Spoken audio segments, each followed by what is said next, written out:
حضرت علی رضی اللہ عنہ نے بیان کیا کہ نبی کریم صلی اللہ علیہ وسلم نے ایک دستہ بھیجا اور اس پر انصار کے ایک شخص کو امیر بنایا اور لوگوں کو حکم دیا کہ ان کی اطاعت کریں۔ پھر امیر فوج کے لوگوں پر غصہ ہوئے اور کہا کہ کیا حضرت صلی اللہ علیہ وسلم نے تمہیں میری اطاعت کا حکم نہیں دیا ہے؟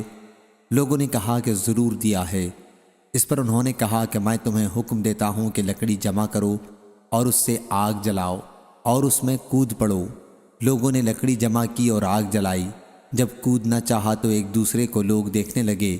ہم نے حضرت صلی اللہ علیہ وسلم کی فرما برداری آگ سے بچنے کے لیے کی تھی، کیا پھر ہم اس میں خود ہی داخل ہو جائیں؟ اسی دوران میں آگ ٹھنڈی ہو گئی اور امیر کا غصہ بھی جاتا رہا۔ پھر حضرت صلی اللہ علیہ وسلم سے اس کا ذکر کیا گیا تو آپ نے فرمایا کہ اگر یہ لوگ اس میں کود پڑتے تو پھر اس میں سے نہ نکل سکتے۔ اطاعت صرف اچھی باتوں میں ہے۔ صحیح بخاری حدیث نمبر 7145۔